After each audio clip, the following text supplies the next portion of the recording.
I know, please put down your copies of Untelling. I know you're so excited to have those. They are beautiful. We're so proud of them. We're so proud of the whole team and everything that put it together. But we're now ready to begin our evening program here for, what is today? Wednesday? Today is Wednesday. It's like day, Sunday, Monday, Tuesday, Wednesday, 4. So very excited to be here at day 4, Wednesday night of the 47th annual Appalachian Writers Workshop. Before we kind of get going with our evening program where we have 3 phenomenal faculty members reading for us tonight, we do have a very special presentation that I want to invite my friend, my colleague, our resident public health guru, Justin Brown, to the stage to introduce another guest.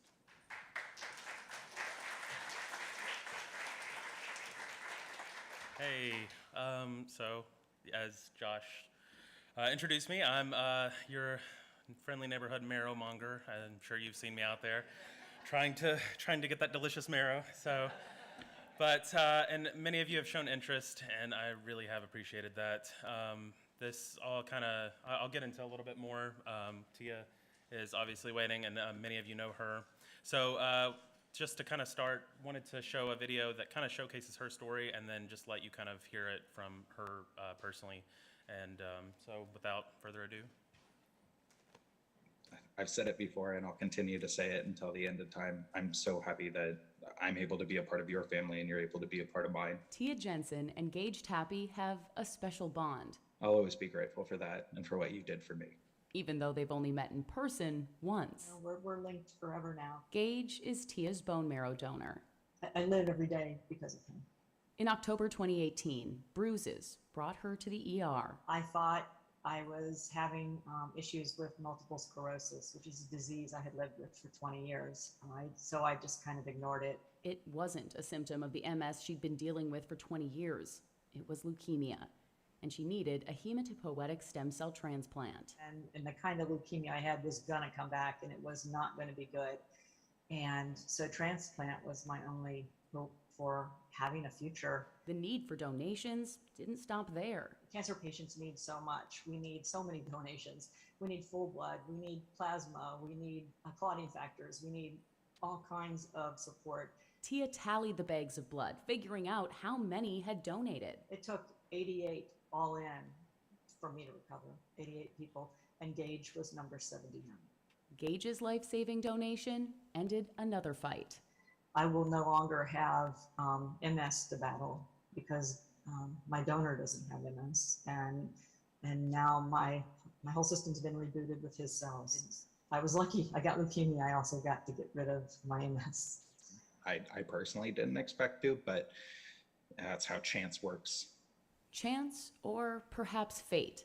Gage made his anonymous donation after seeing a video on social media. It was late at night. I was scrolling Facebook. A little video came on from Be the Match. Donating gave him hope while navigating depression. I was freshly living with just my daughter and I, and I was didn't really know anybody in Idaho because I've been in Oregon my entire life. And so I was at a particularly low point, and I just wanted to be able to do something to bring some value. Months after her transplant, Tia went through the Be the Match process to find her donor. Well, I wanted to know who was this big-hearted individual. Gage agreed to have her contact him, but because of the pandemic, they were confined to Messenger until... We are back with milestones we missed. Tia wrote to NBC's Today Show, and producers invited her to finally meet the donor who saved her life in person. Are you ready to meet him face to face? I am so ready. Seeing the face that goes with the moment that changed my life was something that's very hard to put into words. There you are. Hi. I just couldn't stop looking at her because it felt like everything had just finally come together. Just so happy to see you. I'm grateful to finally get the chance to meet you. And Tia ended the segment asking viewers to step up, to be like Gage. And I know there's a lot of people in beds right now waiting to be matched. And I thought, well, the best way to pay this forward, this act of kindness from Gage, is to reach out to Be a Match and see if we can set up an online event, a registration event in his honor. Their match already saved one life and gave another meaning. It's a story they hope can save others by inspiring more donations. You are important, and I just want to make sure I can remind some people of that. I think we're all weary right now, and I think we all need that moment in our lives when someone loves us and there's no agenda and there's nothing but just a kind act.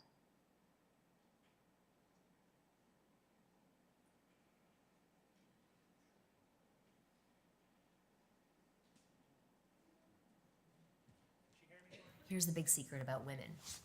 We want you may wanna to flirt stop with the us. We even want you to get sexual, desire us. But here's the thing about women and flirt. So if anybody's interested in farmers only as well, then we'll have that after. Tia, can you hear me? Oh, can't hear her yet. Corey's doing like 15 things at once, so. Can you hear me now? Yeah, we can hear you now. Yeah. Hi. So am I set to go now? Yeah, you are live here at Hyman, so and Hi, everyone is super everyone. happy to see you. Okay. It has been 1,972 days since my transplant. I am so grateful to be here with you today. Every 3 minutes, someone in America is diagnosed with blood cancer. And mine just came out of the blue, was not expecting that. It hit me about 2 months after attending the workshop back in 2018. 70% of patients will not find a match in their family. And that was my case as well. I am fortunate to be of European ancestry. We are very well represented in the registry, but still I only had a 70% chance of finding a match. Folks that are of mixed race and different ancestries are very poorly represented and often will pass away without finding their match. African Americans are only have a 29% chance to find a match inside the registry right now.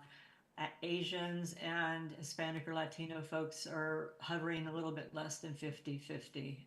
So it's very important that we get as many people in the registry as we can and put some hope out there for folks that are battling this cancer. I wanted to briefly dispel a few things that are misunderstood. I realize that many people in the audience here today are not going to be eligible for the swab kits based on age. They like to use younger folks because they get better outcomes for the person receiving the donation. But just because you might have aged out at this point doesn't mean you can't help. You're just overly qualified. There are all kinds of ways to help the registry. You can set up registration events in your own communities. You can talk to young people that you know. You can, set up in any community you belong to, schools, churches. You can volunteer at a registration event. You can help the registry build swab kits. You can sign up. This fall, they're looking for people to be couriers to help shuttle the marrow from the clinics where the bone marrow is donated to the patient's bedside. People get on planes with that. It's a very important mission. There, you can donate. And as writers, one very powerful way is you can help protect the federal funding and write to your senators and your appropriation committees when these things come up. If you go to Beat a Match or the National Donor Marrow Program website, there's a link for advocacy. There's millions of different ways that you can help and spread the message. People don't realize how many people are needing matches. They're all ages. I happen to have had a form of leukemia that is very common in young children. So in clinic, when I would go, I lived in the hospital for about 6 months I would be in clinic with a lot of very young children, and I would watch them pass away. I would watch people around me passing away that did not find their matches. I also would encourage everyone to consider donating blood. People don't realize how much blood a cancer patient needs. And that's also something you can help. You can help at blood drives. You can tell people about it. You can, if you can't donate blood, you can remind people to do it. It took 88 people to keep me alive to get to my transplant. And I am grateful for every single donation. I can never tell those people that they did that for me, but blood is very important.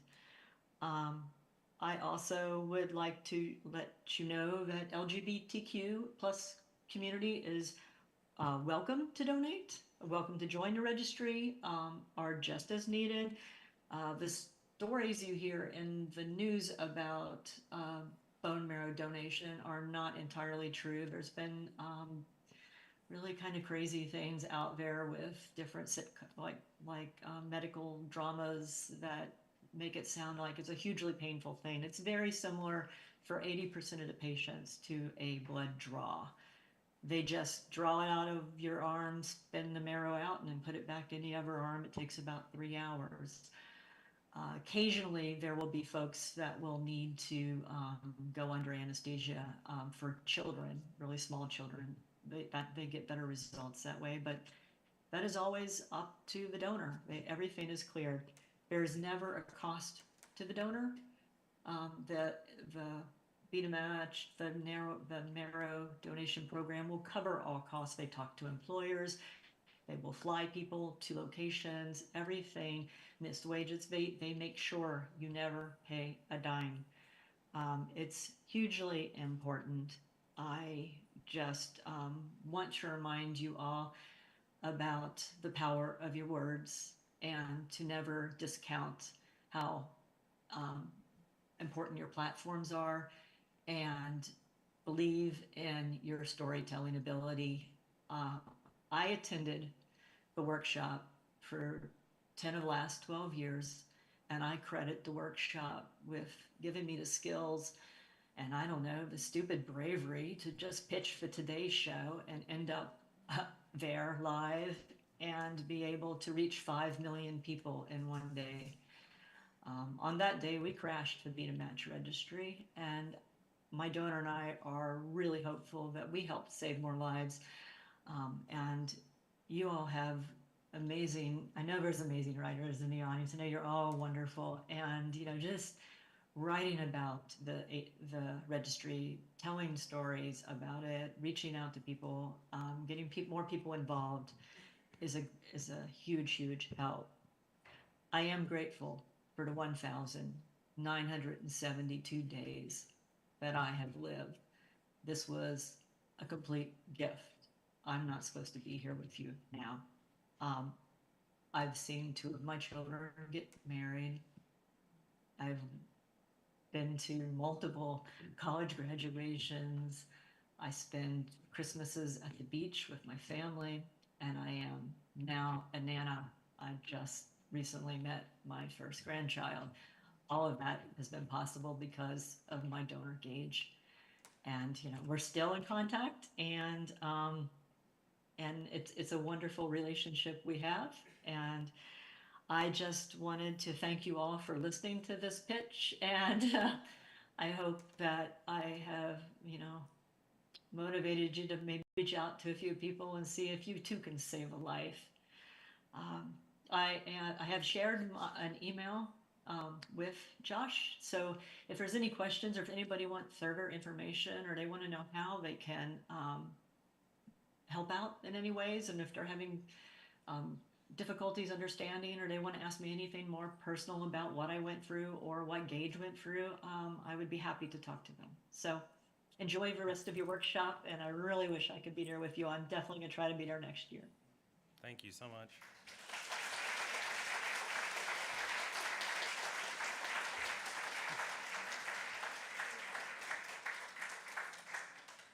And then Corey just boots her out. So, I mean, not to harp on it or anything. I mean, like she said, it's not just about the donating. I am looking at the 18 to 40-year-olds, and yes, I am guilt tripping you. But this actually started, I'm a public health major. I have my bachelor's in public health. And so, I mean, I'm not a writer, but for some reason I'm working here by the good graces. But this started out as just a project because I got a birthday email last month from them, and I was like, this would be a cool kind of project to do, because who else than you all? You know the impact of your words. You know that your words are greater than yourself, and you know that they touch people. And so you should also know that this touches someone. This is pure goodwill. I mean, this is pure selflessness. That whether you donate, whether you help build swab kits, or whether you just join the registry, I mean, that's just something to consider. And I appreciate you all kind of humoring me on my little pet project this doesn't affect me in any way. I do not, knock on wood, luckily, I do not have blood cancer, and I do not have any family members that have it. But, and hopefully none of you all do either, but hopefully you can help someone who does. So thank you for listening to me, and I hope after that somber moment, if that didn't bring tears to your eyes, I don't know, but I hope you all enjoy the rest of the workshop. So. And I need Angie Mims to come up.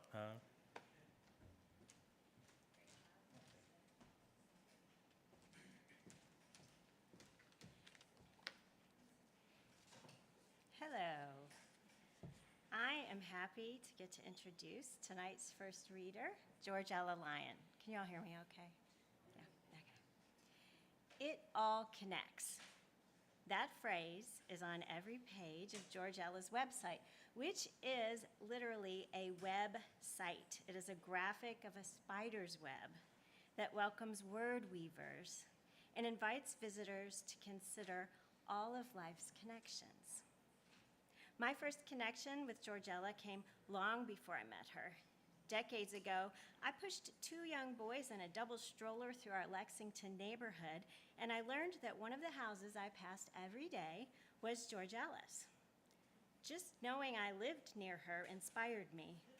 I loaded up on her children's books, and I got really excited when Come a Tide came on Reading Rainbow.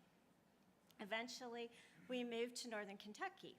One day, my oldest came home from his elementary school with information about an author visit from Georgella. And I told him, I said, Landon, when you meet her, tell Georgella you used to be her neighbor. He came home from school that day with this book. And inside, it says, to Landon, who used to be my neighbor. Enjoy, Georgella, 2003.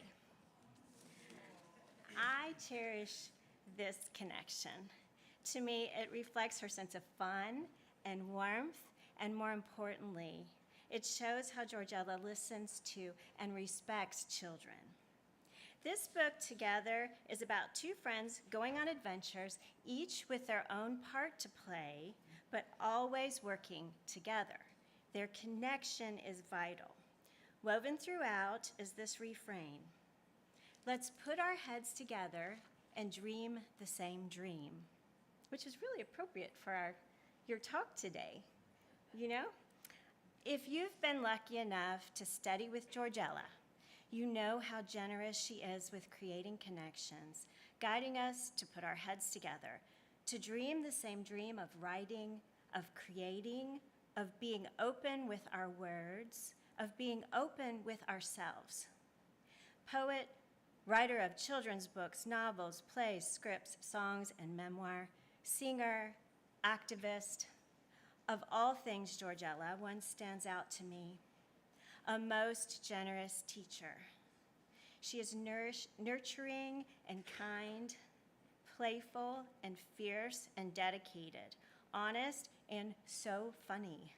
She's been honored time and again, including being named as Kentucky Poet Laureate and being inducted into the Kentucky Writers Hall of Fame, and through the years always, the Appalachian Writers Workshop.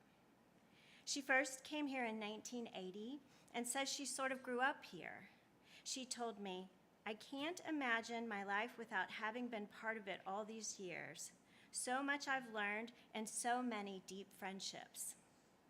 It all connects.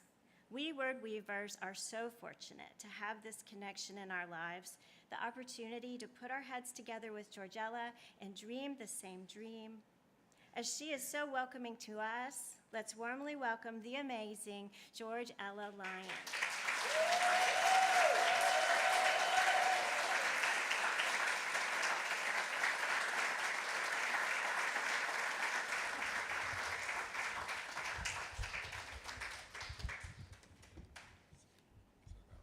Yeah, that's good. How to make a poet cry. That was lovely. Thank you so much. I have to say that line, "Let's put our heads together and dream the same dream," which is the best line in the book, I did not write. I was putting my son Ben to bed, and he, I read him a story and another story and another story, and then we had songs, and then he wanted more water. I said, no. He said, well, just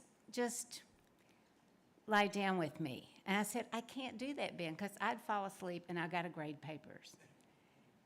And he said, let's put our heads together and dream the same dream.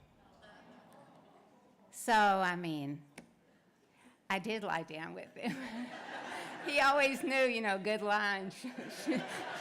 She falls for that every time. Once, many, many years later, when he had done something, I can't remember what it was, but it was outrageous.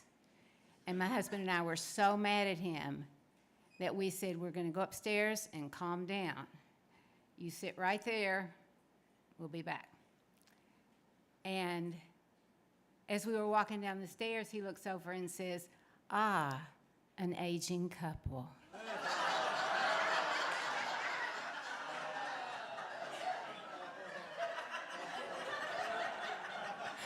And I'm thinking, we should have gone to drama camp. You just totally disarmed. What can you say?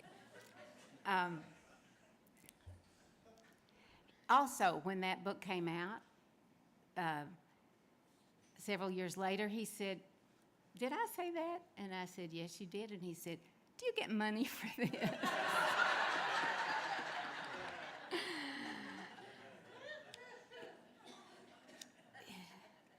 I said, "Yes, and you are eating it." But now we have written 2 books together. So, talk about full circle. Well, I could take the whole time here talking about the wonderful mentors I've had here, the wonderful teachers, and all the ways in which I feel like I have been hand-carried, and this community is like that, this community. And I'm more grateful than I can express. I want to start with a found poem, and this is from a trip to the beach with my family. And I love when we rent a beach house, I love to look for the journal, if they have one, where people have written about their experience. And but this time, it turned out that someone had written and the next people had written back to them. Well, I thought that was pretty amazing. Then I read them. So the house was called Summer Dream, and this is called Summer Dream. Correspondence found in Beach House Journal. October 3rd through 10th, 99.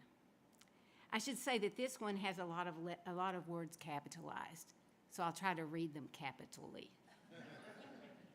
Thank you. We loved your house and all that came with it. This was a once-in-a-lifetime trip for us. We want to give blessings for all who follow us and all who came before. God bless you. As a family of 4 Christians, we wish to leave you with the same question that we ask daily. WWJD, what would Jesus do? Then we do it. The Chases, Ron, Rhonda, Eliza, Emmanuel, in his name. Page turn. 6666.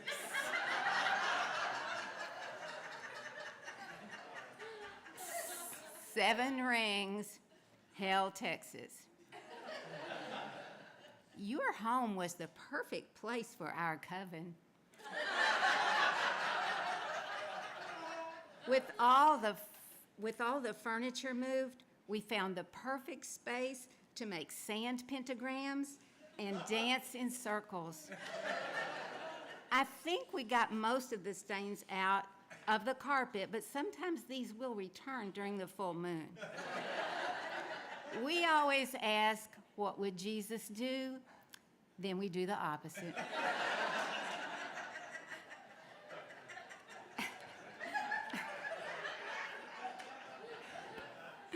Name his inn, the Styxes and Cerberus. I would like to know those people.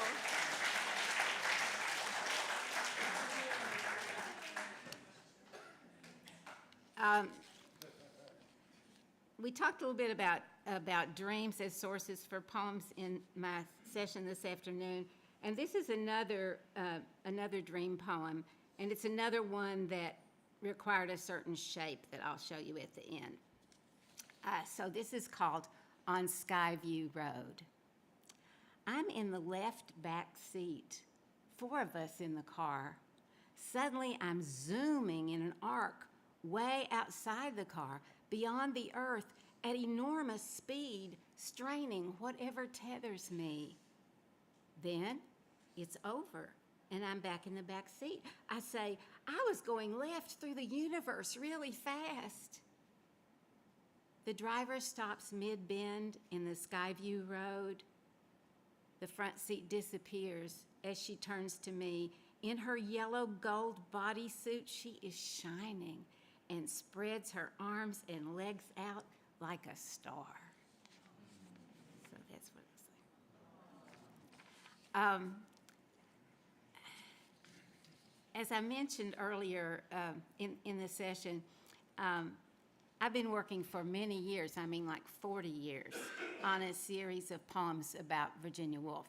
And she's very important to me. And one of those writers, the first time I read her, I thought, oh, there you are. You know, there. And even though I first read her in the Chain Rock Motel in Pineville, and I'm sure she would not look at me and say, oh, there you are. But you know how we can reach each other through words across time, across class, across oceans. So when I was in graduate school, as someone called it, because it takes you so long to get through, I was teaching, and I had 2 classes, and I must have had more energy than I knew what to do with, because I decided it would be so interesting if I gave them handouts from well-known journals and diaries, and then I had them keep journals, and they had to turn in excerpts at a certain point, and then I would switch them, the 2 classes, so that they wouldn't be reading something from somebody in their own class. And then they would pick one that really spoke to them and write back, and then I would get them all back to the right person. Is that crazy? I mean, and what happened did not occur to me, but this poem was about something that happened that was astonishing. Dear Wolf, Virginia, my student Ming Horn, brave flag that flies above oceans of mere speech, writes to you as student, a sympathizing letter, thinking you are in my other class.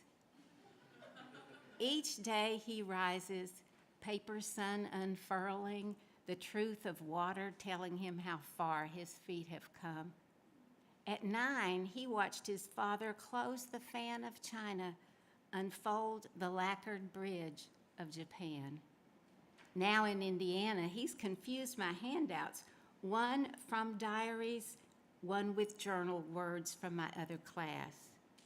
I have asked my students to respond to what moves them and promise to put their words in the writer's hands. Dear Wolf, Virginia, Ming Huang tells the paper, you are the most like me of any person I have met. How will I tell him he cannot meet you at the Union for coffee or at Nick's for a beer? He must find you in a bookstore or in the IU library. All he can touch is the page.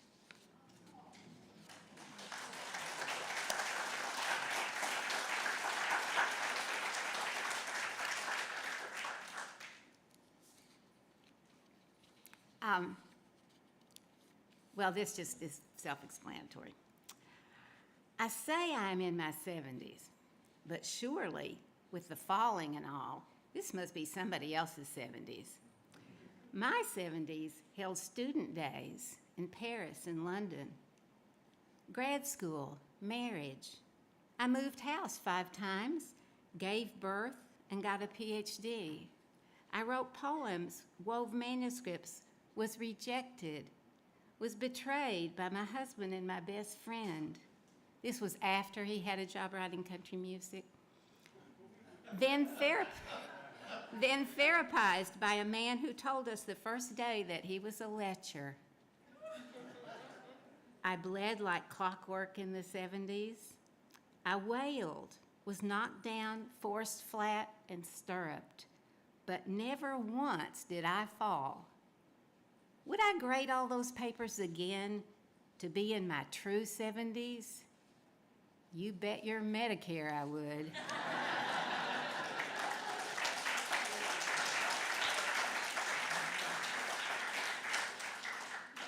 I also have learned that a lot of things I thought were metaphors were not metaphors, like long in the tooth and old fart.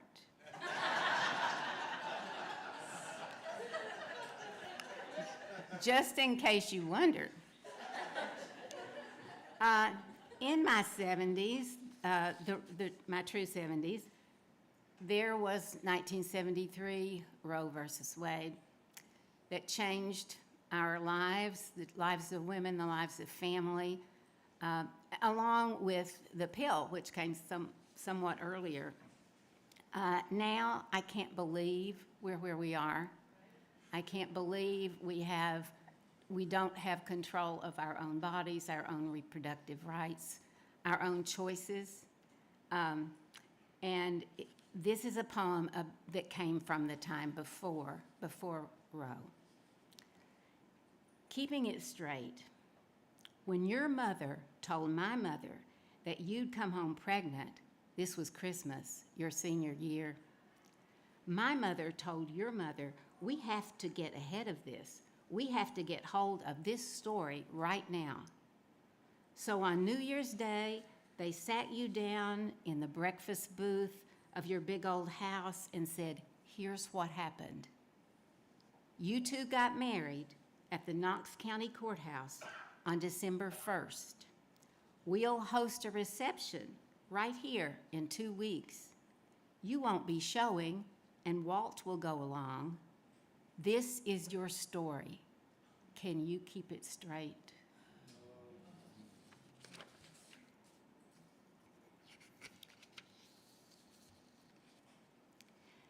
When my mother died in 2009, it was my job to take apart the house that my papa built and my parents lived in for 68 years. And everything was in there. My vaccination certificates, an irradiated dime from Oak Ridge.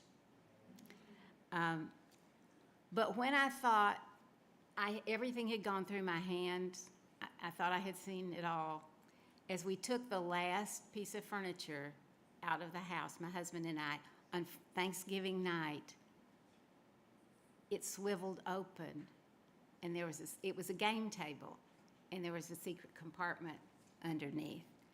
And so it held a revelation. Blood is not thicker. Before Dillard, Papa's younger brother, died, he named my grandfather as guardian of his little girl. I found the document stating this right before I carried out the last piece of furniture from my parents' house. A swivel game table which turned to reveal a compartment full of papers. A will, a deed, a poem, and Dillard's handing on of his little girl. Who was she? What became of her? My daddy was an only child. It made no... Oh.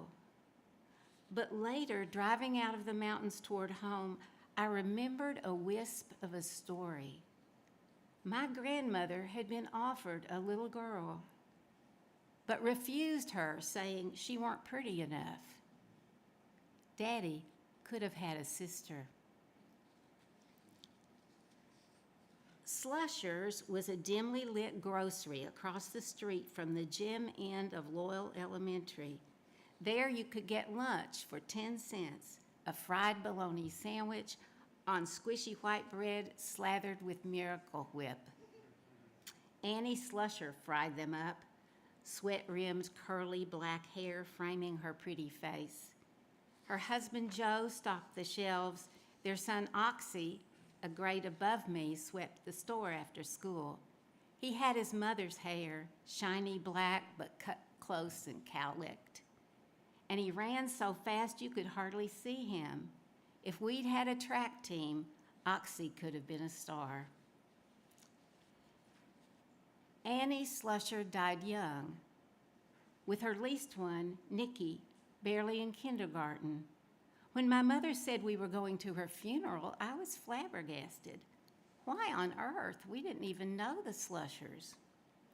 Nevertheless, we filed into the small, whitewashed cinder block church not far from the school. Nobody prepared me for Joe and Oxy wailing, for a woman fainting in the aisle. The few funerals I'd been to were all about holding grief in. This one was about letting it out. I can still see Annie Slusher in her coffin. So pretty, people said. If only she could have shed that weight. Almost home from locking my childhood's door, it hit me. Annie was Uncle Dillard's little girl. She must have been adorable when my grandmother turned her away. Did anybody ever tell Annie that story? Remember each time she took my dime that we were kin?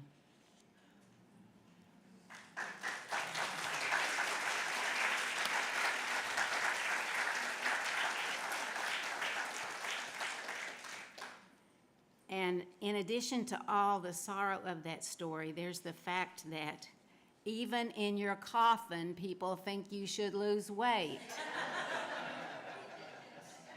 That's another way women's bodies are controlled. Women's lives are controlled. Because if you could just fix this or that or whatever to conform to whatever appearance is favored at the moment, then your life you would be acceptable, your life would be right. You would be a true woman. So this poem follows up on that, and it's called Eve. Eve works in foundations, bras, girdles, merry widows. She sells undies, 32A to 48D. Cotton, nylon, rigid, racy. She sells what binds and defines, lifts and separates, squeezes in and pushes out. What makes a woman's shape? Out of the soft swing and flow of female flesh. Makes cones out of curves, taut from loose, soft into hard. She buys here too.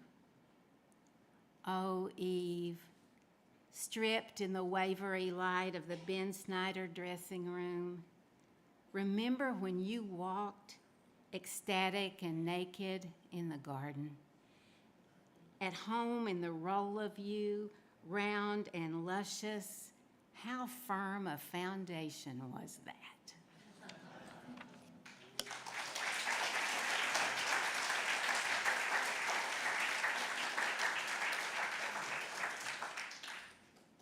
During the Brett Kavanaugh hearings, when I was, there's a transition for you. But when I just was going crazy, just crazy, I made up new words for the chorus of America the Beautiful. You know, in the old folk tradition, you take a tune and you make new words. So this is, Oh Beautiful. Oh beautiful, our body shapes, our ample ways of grace, our plump or bony majesty, our spirit's dwelling place. A miracle,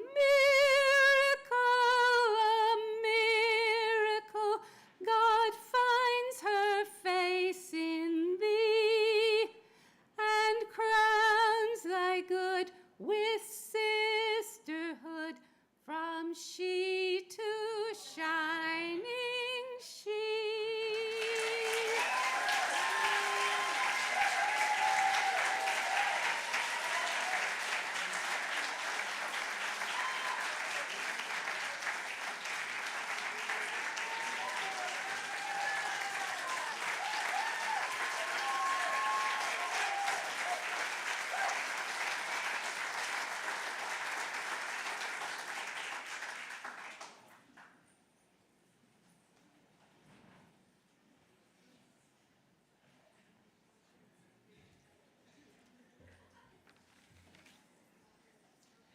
I got to turn to my subject. When Melissa asked me if I would introduce Jennifer Haigh, I said, I've never done anything like that before. Can you get someone else? Because I sure didn't want to mess this up. And she said, you'll be in class with her and get a personal sense of her after some interaction. Well, y'all all know that Heinemann is always about first times, so I said yes. I watched, I listened, I wrote notes, and Jennifer, all my fierce note-taking in class has not been about the wonderful craft you've been teaching. I've got a lot of material on you. We can talk later. And I got, the very first day, I had the first line of her bio. Girl born, oh my God, I haven't got my glasses on. Girl born to a pair of teachers, surrounded by books in a Pennsylvania coal mining company town. But the surprise and richness that I've come to know as Jennifer gets better with the second line of her bio. Girl grown older goes to small town library made up of donated books, desperate to get her hands on trashy novels, but pals with Thackeray instead. This personal sense of Jennifer that Melissa promised would help me came in poetic slips of words, Jennifer said, and in her energetic physicality as she taught our class. She needed the full length of a 4-foot table as words pulsed her arms wide and her fingers did the talking. The difficulty of novel writing disappeared with each smile and furrow of her face, and each inflection of tone and words as she taught and answered our questions. She taught us a new word, prompted when Brianna's stomach decided to speak up in class. That word was wamble, W-A-M-B-L-E.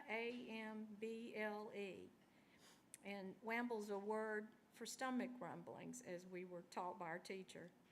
You just gotta love a woman who can teach from an impromptu sound.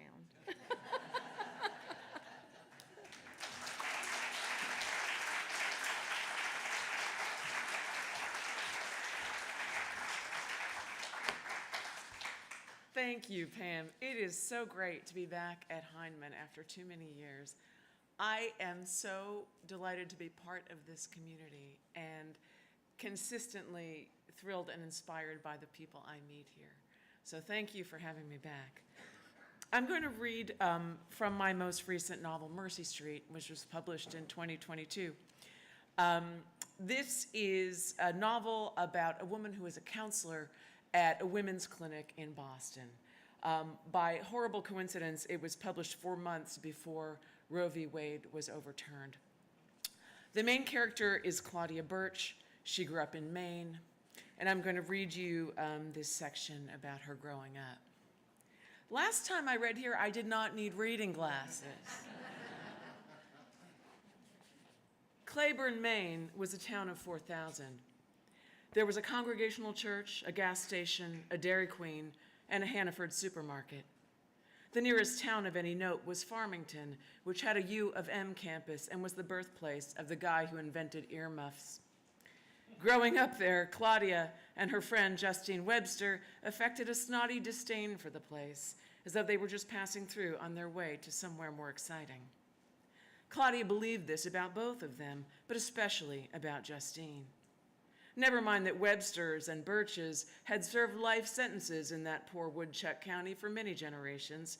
The girl's forebears so lazy or unimaginative that not one ever had found his way out. How exactly you'd do that wasn't clear. 40% of Claudia's high school went on to further education, a deliberately vague category that included shady for-profit colleges and low-end trade schools that advertised on matchbooks. Girls went to the Down East Academy of Cosmetology, or got mall jobs, or got pregnant. Boys drove trucks or joined the army, or worked on road crews, or went to jail.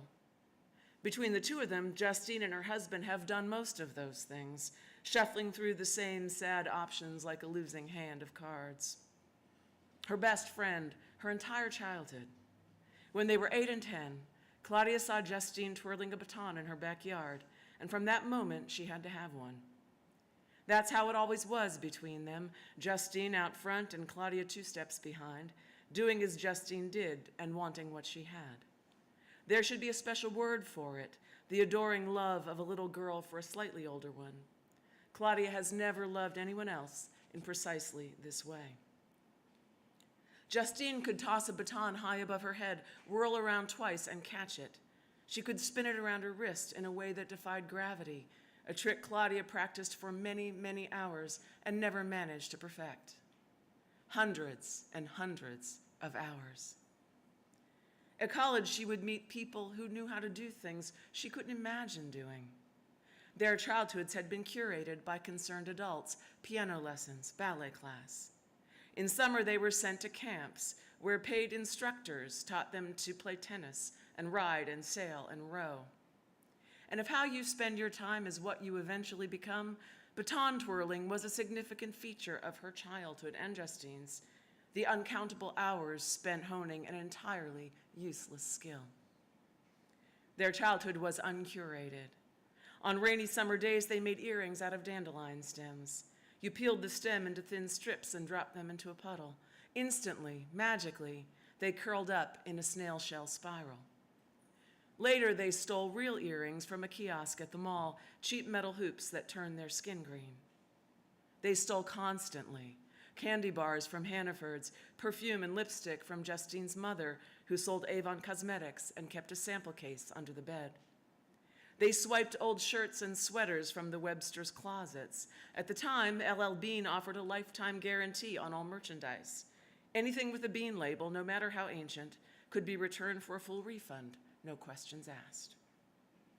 They stole nips of bourbon from the bottles Mr. Webster hid in the basement, the toilet tank, a toolbox in the garage.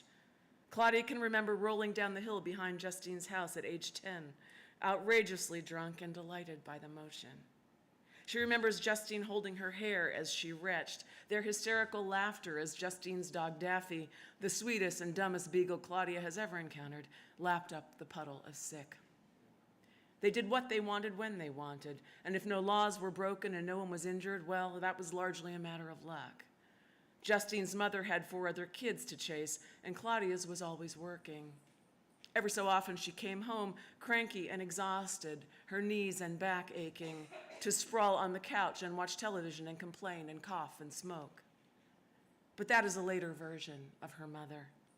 If Claudia reaches way back, she can conjure up an earlier iteration, young Deb in denim cutoffs and a halter top, long hair in a ponytail, washing her Chevelle with a garden hose. Deb vacuuming the trailer with the radio blasting, burning strawberry incense, painting Claudia's toenails and Justine's in rainbow colors to match her own. After the funeral, sorting through a box of junk from the trailer, pay stubs, expired coupons, dead scratch-off tickets, Claudia found that girl in a photo, her mother young and impossibly slender, lying on a foil blanket in a purple bikini, her skin slick with baby oil and lobster pink from the sun. The photo was shocking. That it had been taken at all, by whom, and that it had been kept. Most astonishing of all was the expression on her mother's face. For as far back as Claudia could remember, Deb had despised being photographed. The few surviving family photos show her glaring at the camera, jaw clenched, "Get that thing away from me." The bikini photo was different. Young Deb wore a mischievous smile, amused, playful. Incredibly, she was having fun. On the back of the photo, in her mother's familiar round cursive, was a date that explained everything, July 4th, 1984. That was the summer of Deb's 30th birthday, the summer she fell in love with Gary Kane. There were other boyfriends, but Gary is the one Claudia remembers. Silent Gary who worked at the body shop, who spoke only in jokes. A tall, gawky man with orangutan arms and bushy sideburns that stretched nearly to his jaw. When and how he and Deb got together, Claudia has no idea. She simply woke one night and went to the bathroom and found Gary standing there in boxer shorts, dick out, pissing with tremendous force.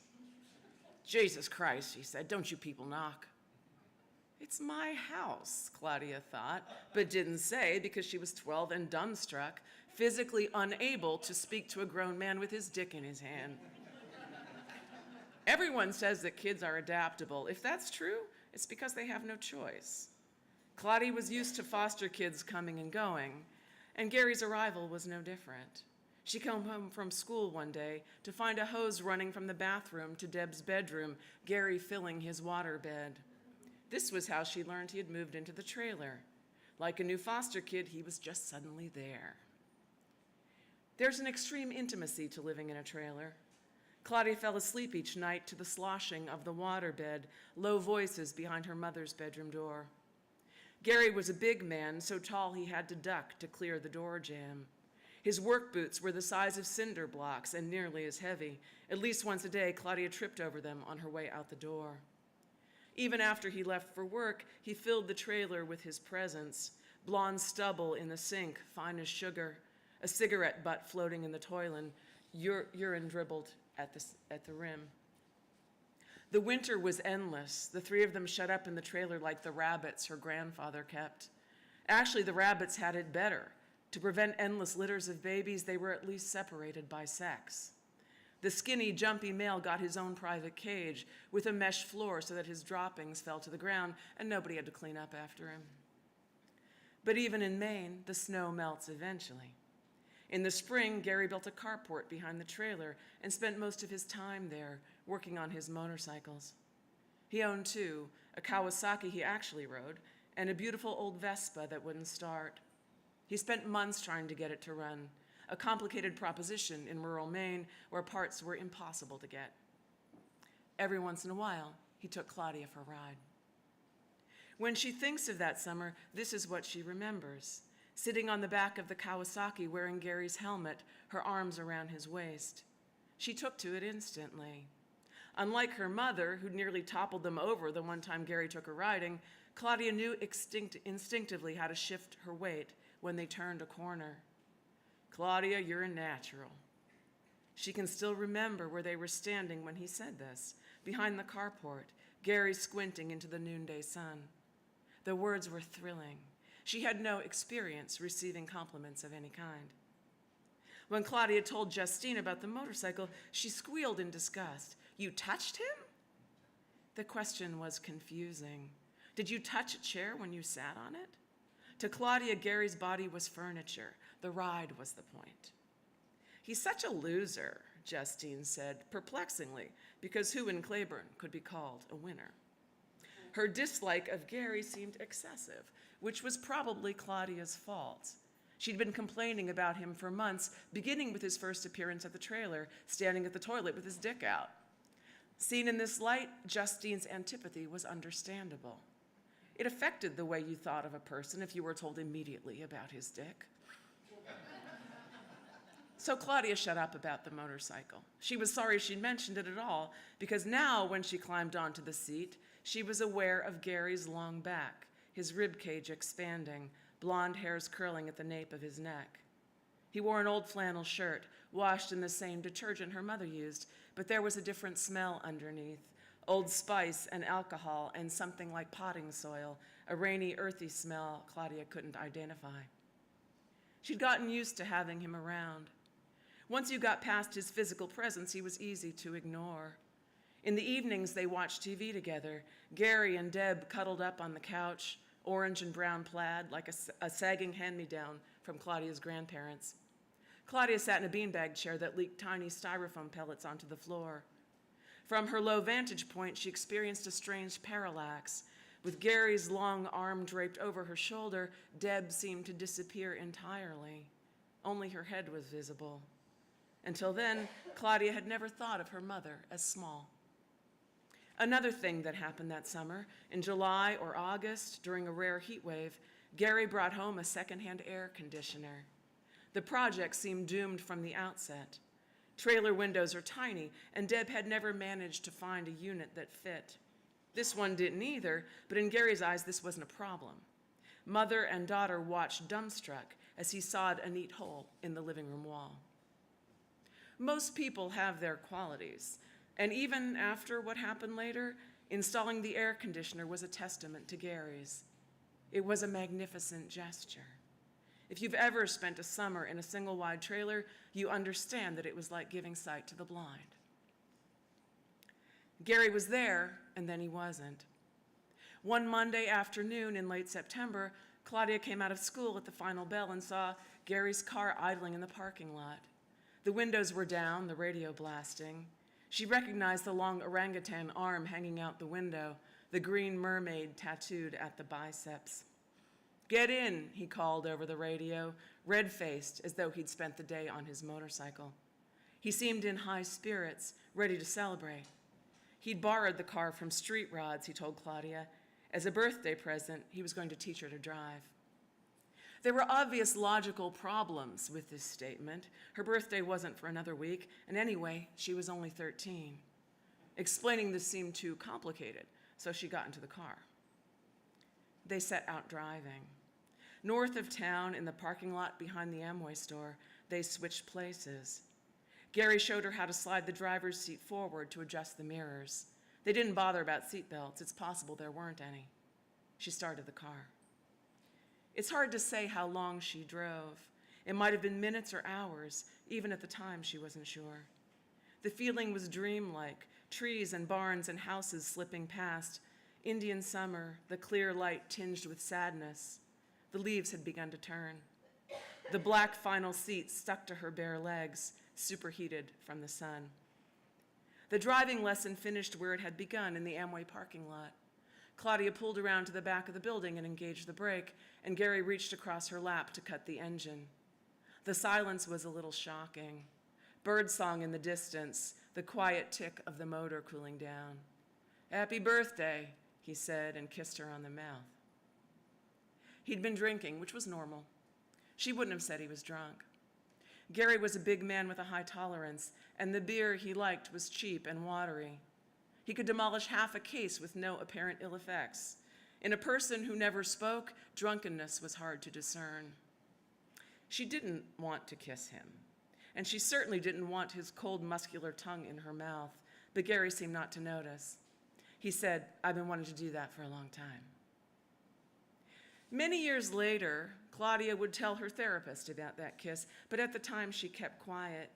She didn't even tell Justine. Their conversation about the motorcycle, "You touched him?" still haunted her.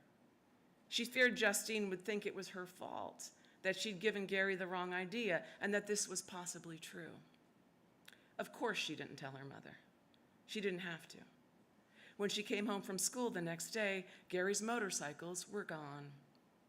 "I kicked him out," Deb said flatly. It was a Tuesday, her day off, and she was lying on the couch with a heating pad under her back, watching Wheel of Fortune. "I had enough." Enough of what? Claudia did not ask. Her cheeks burned as though she'd been caught in a lie. "He came to my school," she said finally. It was hard to get the words out. "We went for a drive." She didn't have to say it. She could tell by her mother's face that Deb already knew. A silence in which they both stared at the TV screen. Pat Sajak had cut to a commercial, a chorus of exuberant children singing about vitamins. Deb said, "He shouldn't have done that." Claudia waited for her to say more, but there was no more. Her mother reached for the remote and clicked through the channels. "He's gone now," Deb said. "He won't bother you again." Here's one final fact about Gary Kane. This is something Claudia doesn't like to think about. As he kissed her in the Amway parking lot, he pressed her left hand to his groin. It was a confusing moment. Her knowledge of male anatomy had come from diapering foster children, and this had in no way prepared her for what felt like a clenched fist beneath Gary's button fly. In those 2 or 3 seconds, she thought of Justine's dog, Daffy, who had a fast-growing tumor between her shoulder blades that would eventually kill her. Claudia loved Daffy and continued to pet her even though her tumor was disgusting. When Gary pinned her hand to his lap, she felt a similar mix of revulsion, pity, and alarm. Poor sweet dog. To his credit, he understood immediately that he had done something wrong. Fuck. He flung her hand away as though it had burned him. "I shouldn't have done that. You're just a kid." Gary leaned back in his seat and covered his eyes with his hand. He had to go, he said. Living with Claudia had become impossible. He said other things too, but years later, those were the words she would remember. "Living with you has become impossible." He didn't say, and she didn't ask, what exactly she had done. When he threw her hand away, she didn't know what to do with it. "Keep it," she wanted to tell him. "I don't want it anymore." Gary talked and talked, more words than she'd ever heard him speak, as though he'd been saving them up for months. He would miss her, he said, but she had to understand that it was only temporary. In 3 years, when she turned 16, he would come back for her. Claudia didn't ask what he would do with her then. Adopt her? Marry her? In the end, they swapped seats. Gary drove back to the trailer in silence, having used up all his words. Claudia stared out the window, her left hand in her pocket. It felt different from the other one, as though she'd been sitting on it for a while and starved it of blood. Really, it was nothing. What occurred in the front seat of the Falcon was so minor that there wasn't even a word for it. Claudia wasn't raped or assaulted. She was only messed with. Worse had been done to young girls all over the world on every day of every year for as long as people had kept track of days or years. It was nothing at all. She never saw Gary Kane again. He quit his job at the body shop and, she found out later, set off on a cross-country motorcycle trip. And when she turned 16, he did not come back for her. She didn't want him to, and yet some part of her was sure he would remember. By then, she was desperate to be elsewhere, but she understood that no rescue was forthcoming. If she wanted to get out of Claiborne, Maine, she would have to do that herself.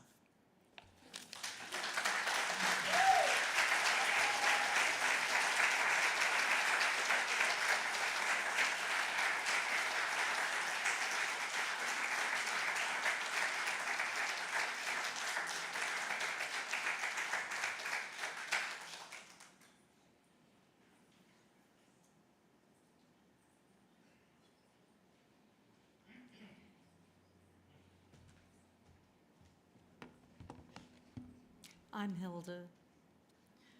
I'm just trying to get my computer to come up here.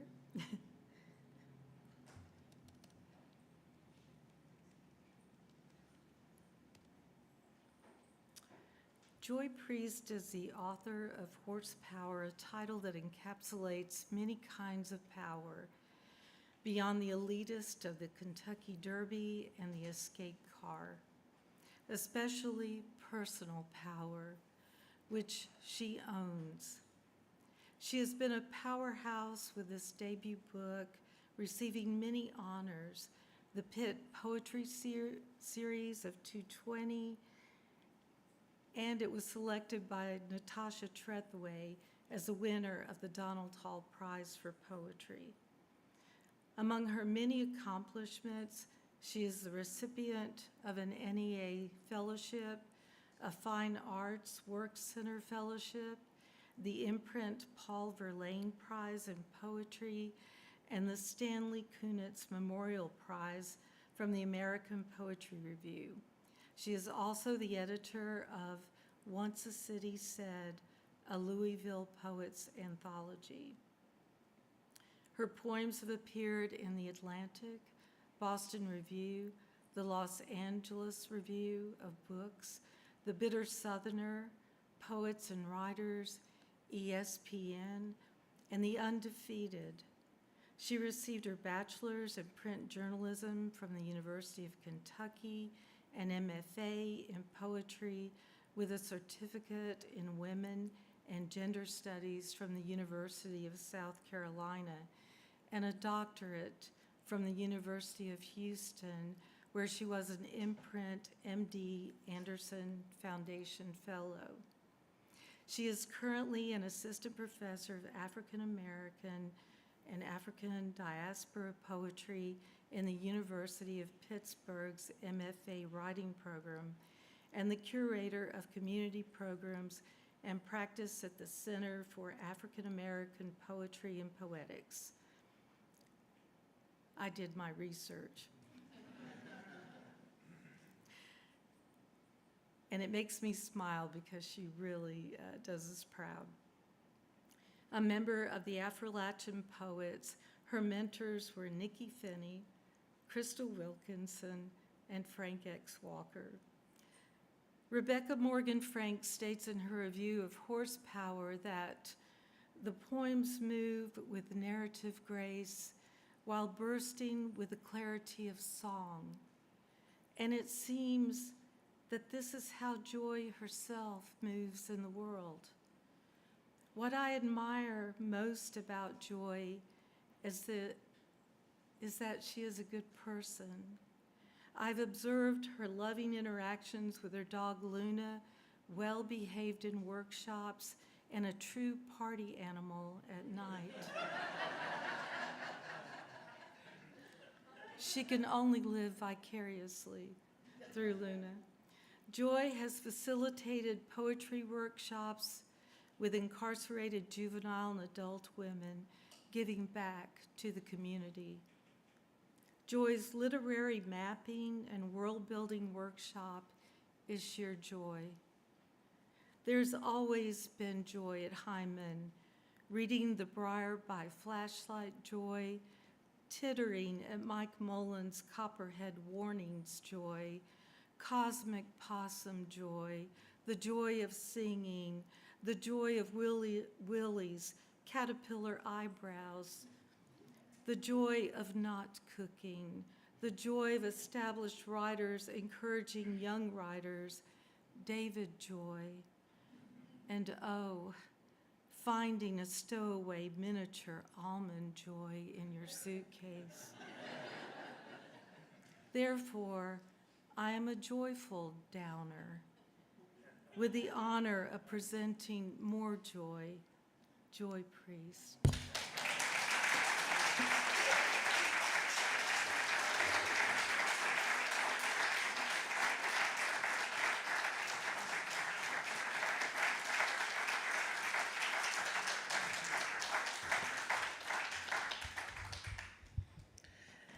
I'm glad Georgella got this mic at the right height level for us.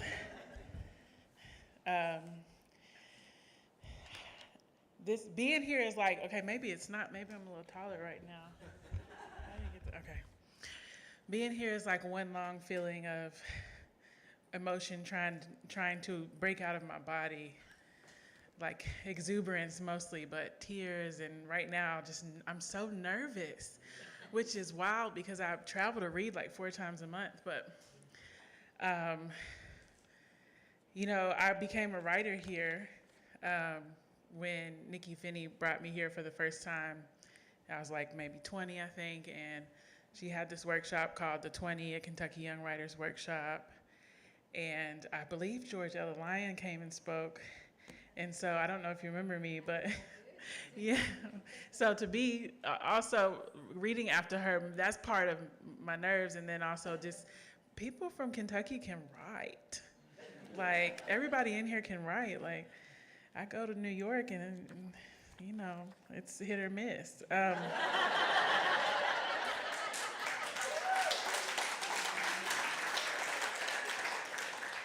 So I really appreciate when you said, I do y'all proud. That means a lot to me. Also, I realized talking to Robert Geip last night that the last time I was here in 2019, this book had just won the prize, but it wasn't a book yet. So this is the first time I'm here since Horsepower came out, and so I have to read from it, even though I'm working on this new book. And most of the poems in this book were worked on or read in early drafts here. So this is the title poem, Horsepower. Off season, before the racetrack opens, I jump through the threshold of my back door, stable side. A dove takes off from its nest tucked into the corner of the porch awning, glides through my world, which I can see in its entirety from my top step. The twin steeples and emerald roofs just past our garage. A horse practicing its start out of the gate. Only Longfield, that avenue rounding the perimeter of the pill-shaped track where the red and white and green flags ripple from balconies, and my neighbors sell horchata in styrofoam cups, street tacos in paper baskets with cilantro and lime. Only Longfield in a chain-link fence separates the horse's air from mine. They work the loop of that circular mile, making everyone's living except their own, the motors of our economy. Beyond the spires is a larger world I do not know exists. A mile west in my line of vision is a family I do not know I have.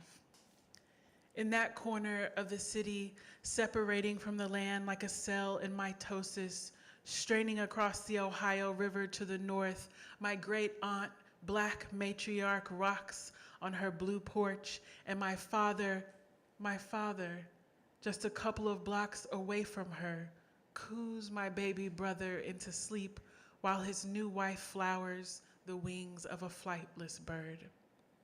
But all I know for now is my grandfather, the white one. And I know my mother, who I can hear now roaring home from work in her muscle car. And wait, I know the horses and their restless minds.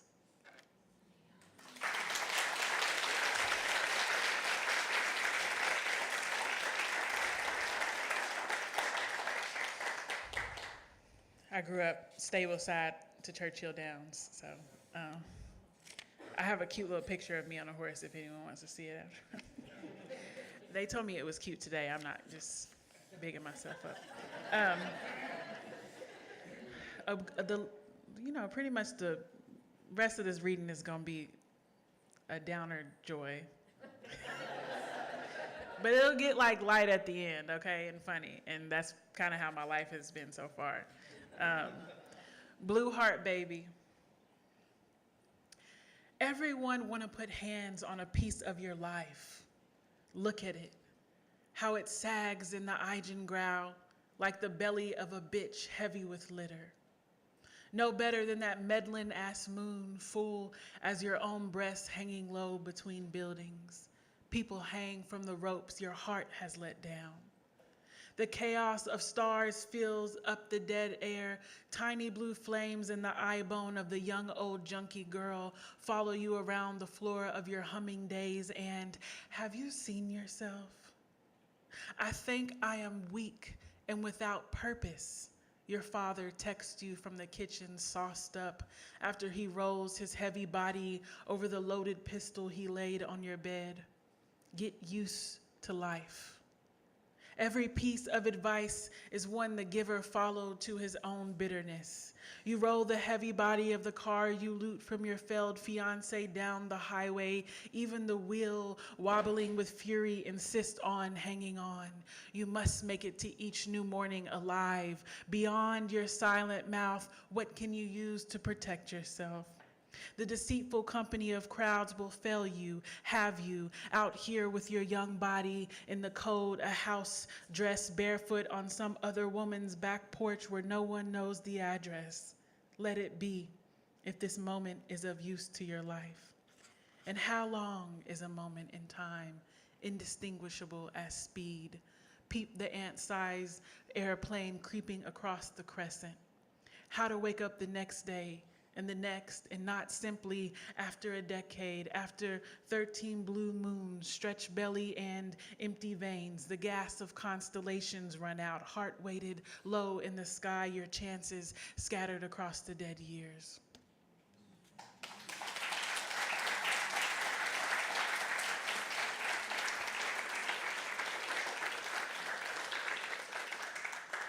The title of this poem is after one of my professors I had at South Carolina, Samuel Amadon. He wrote this book called The Hartford Book that was set in Hartford, Connecticut, and his title was The Only Person That Winter That Said I Love You.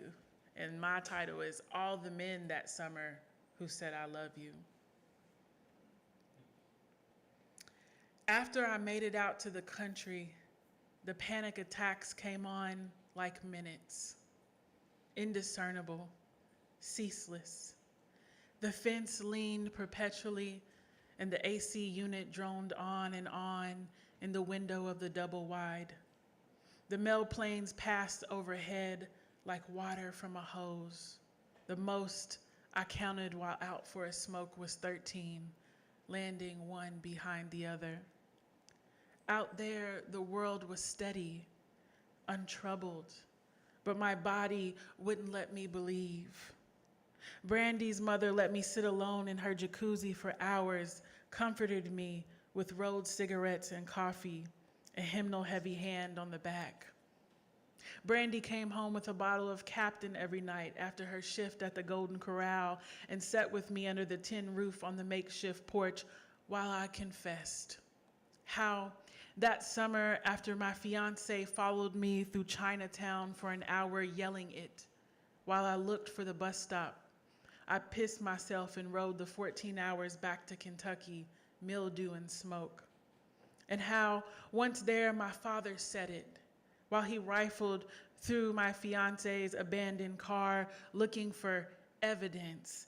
And again, he said it while he was interrogating me in drunken fits after finding the name Muhammad on the insurance cards. And are you fraternizing with a foreign operative over and over again with a loaded pistol between us on the kitchen table? And how I'd fled him as I would an assailant, ending up at Misty's, a woman I waited tables with, and how her husband had looked at me desperately as I was leaving and said it, I love you. And how he'd crept into the room where I slept, whispering it, while Misty was sound asleep in the next, an empty balloon lightly dusted on the nightstand, and how there had been no panic in my body then, and then, and then, and then, or then.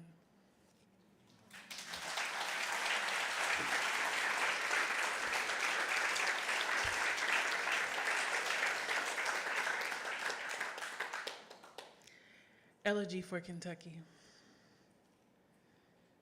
It's like a love-hate. I was going through a love-hate moment. Of course, I wrote this while I was away from Kentucky. I was thinking of the Iliad. This, my teacher gave me this book in high school. I was in AP English, but I wasn't reading that shit, okay?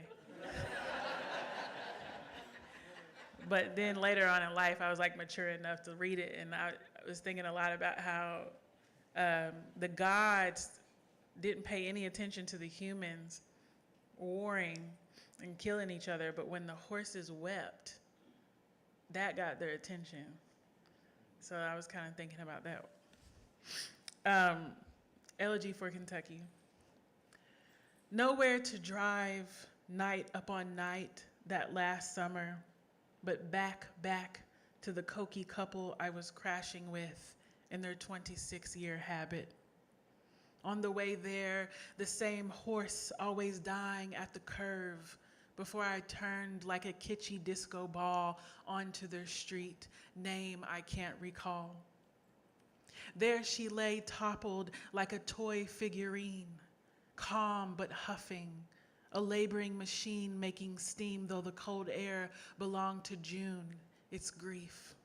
A filly, done before becoming a mother, great belly, black and wide as all surrender, and that magnificent face still against the grass, waiting on the end.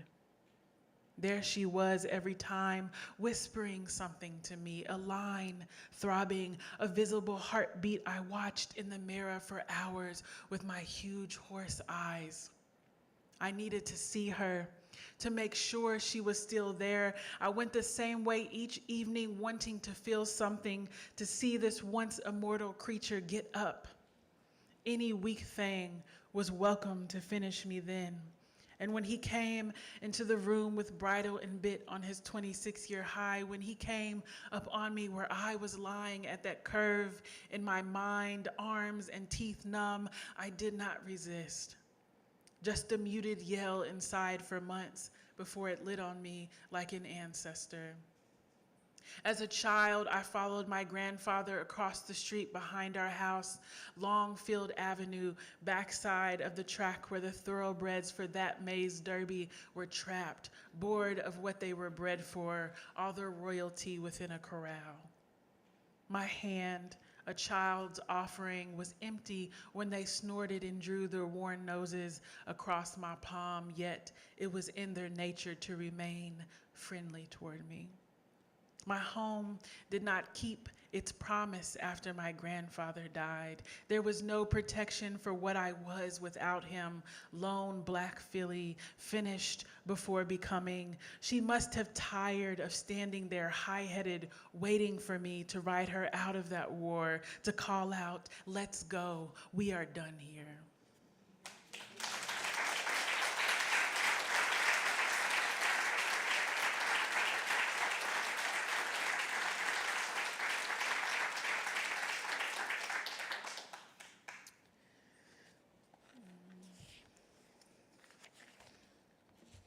I was gonna read one more for that, but can't read the whole book, so I would love to, because I want y'all to hear all the poems. They're for you. I'm working on something new, so let me know what y'all think. It's funny because as I'm reading these words, I know when I read it other places, I'm so on edge about and overthinking how to pronounce words, and here I don't feel any stress about that.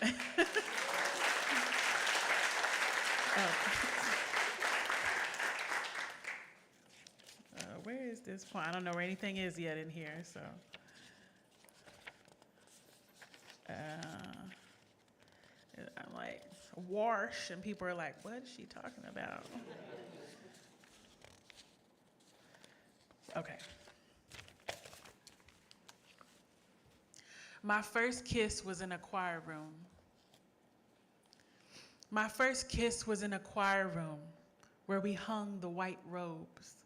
It was the drummer. It was the drums. My first kiss was with a girl who shared a name with my older sister in the strip club on the corner that held women like secrets. My first kiss was French for already, the first word in the phrase already seen, vous, vous, vous, in the sun-striped Sunday room and us white-robed. My first kiss was innocent, the way animals are innocent, holy, the way blood is holy. My blood beat was the drummer. It was the drums. I entered suddenly and forever. Sister, my sister, and me already seen. That's how it felt. Our sun-striped skin, the faint piano, the robes hung up.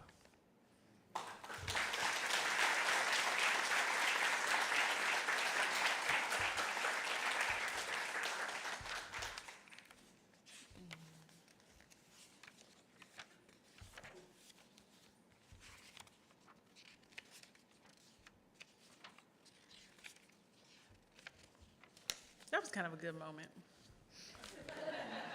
Some good stuff in there between the hard times. Okay.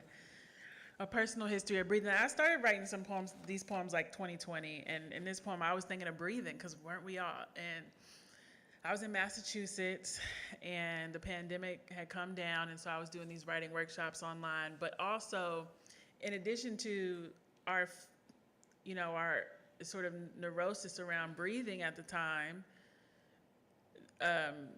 George Floyd was murdered, and there was the phrase reverberating everywhere, "I can't breathe." And then I was thinking about Eric Garner saying, "I can't breathe," when he was selling cigarettes on the street. And so all that, I was thinking about respiration. And so I decided to write a personal history of breathing, which when I write about myself, I write about us. So I wrote it in first person plural. A personal history of breathing. We woke to life in the 80s, the air dying from industry and industry dying. Train brakes groaning to a stop in that singular scent of horses, their muscular lather and manure moving downriver to Mississippi. Our grandfathers chain smoked viceroys in the house, and we developed asthma before vocabulary, read books and held our breath, spelled but didn't speak, and our bodies' humidity thickened into an argument with speech. When we joined our fathers' households, they trashed our plastic bags packed tight with medicine bottles and inhalers curated over the years by our mothers who smothered us, our fathers said, mumbling something under their breath about being a man. We were daughters. We were black, and so sons too. They vowed to make us stronger, big-lunged, lit our cigarettes, handed us grip-pleated paper bags in place of pills. In the 90s springtime, we suffered through neon particles of pollen, suction film-like to all blooming surfaces, innocuous and natural purpose, but perverted by a chemical monopoly modifying plant sex and the work of bees. We became allergic to apples because we were allergic to apple trees. At the plant, our fathers were talking their co-workers out of the Ku Klux Klan while we hooped on our still segregated basketball teams, outgrowing childhood over an iron-rimmed summer at parks oxidized to rust. At 14, we went to work at drive-through windows, fried batter air settling in our hair, blackened mild smoke breaks freaked to extend time. And some of us went off to college with polluted memories, and some of us ended up at the school clinic with anxiety and traumatic stress, acid reflux, and lactose intolerance. The nurses said was genetic. We didn't have the phrase environmental racism yet.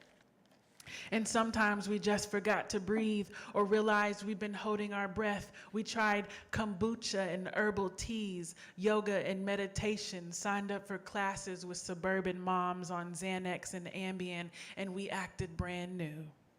Until a man hawking cigarettes, second shift side hustling like our fathers, stopped breathing on a sidewalk.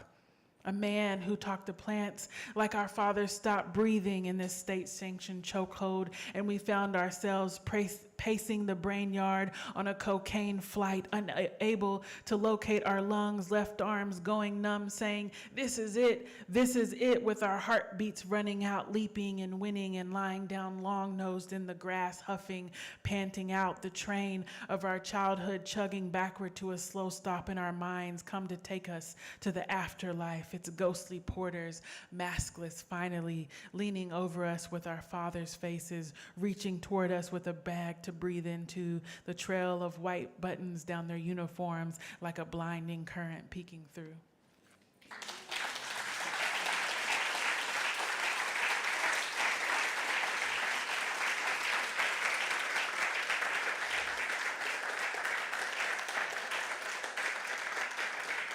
Okay, I got two more unless they kick me off. Okay. The night never ended when one of us died.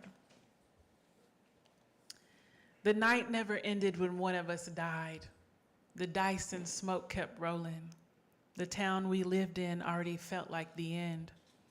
When the phone rung, I was always the one to answer, someone asking for directions, but they couldn't hear my small voice over everyone sighing resolutely together about where we'd ended up. From the porch, all you could smell was the waste plant.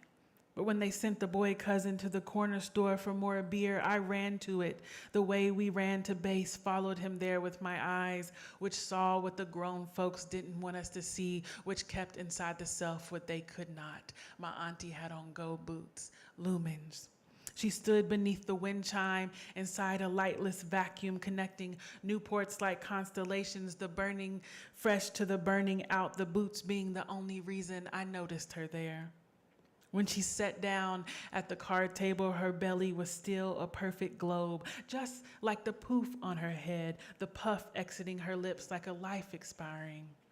When Uncle's backhand met her cheek for asking, not thinking where he was headed on his way out the door, she fell from grace like that angel who knew too much, leaving one boot upright on the linoleum, ownerless but luminous nonetheless.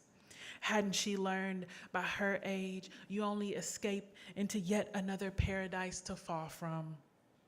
The party continued under the lights that washed the poor country of my parents' kitchen red. So when the blood ran down Auntie's legs, we all thought it was her water had broken. It's best not to confide in anyone your own victimhood. When a family's pain falls into a girl, only she can bring it out of her body alone, by death or instrument, embryonic little lyrics squeezed out onto the screen or canvas or page.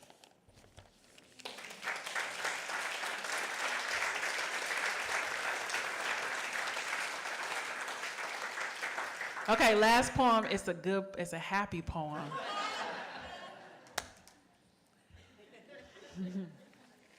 I also wrote this during the pandemic. Looking for the beautiful things.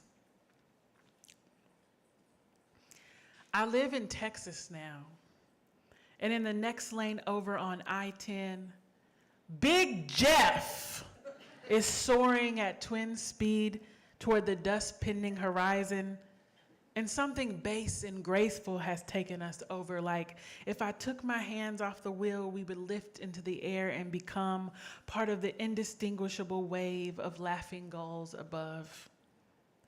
Big Jeff, says his license plate, which I first checked when I let him pass 10 miles back because his lights behind me were the second coming. Or the first coming in his case, if we're making the usual jokes about men with big trucks. But I don't want to make unbecoming jokes about Big Jeff, who is right now accompanying me down this interstate of solitude, not leaving me behind or riding my bumper, just gliding beside me as if he needs someone too. As if he trusts me and said to himself in his blue-lit interior, hey, I'm gonna hang on her wing. She seems to know how to get where we're going. She's probably a Hellcat. No balls hanging from his tow bar, just Big Jeff on his pearlescent Ford Super Duty, which has a row of 3 headlights on each side, in which I admit I was more than annoyed by when he came up behind me like an Astrodome on wheels. But Texas is home now, and this is the way of things. Big Jeff and NASA, tacos and trucks. The only state with more guns than Kentucky, the man at the range told me before I left. I am an expert at beginnings, a lone star once again, as I have been in every state I've lived. The bluegrass, the garden, the palmetto, the bay, each time hoping I'm closer to the beautiful things.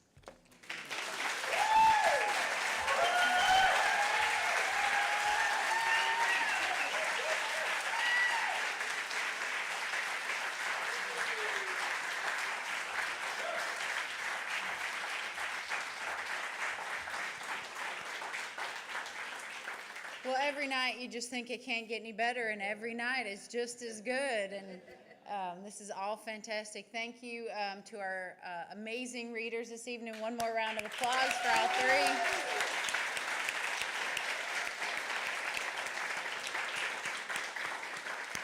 Thank you for those joining us online, and have a good evening. We'll see you tomorrow.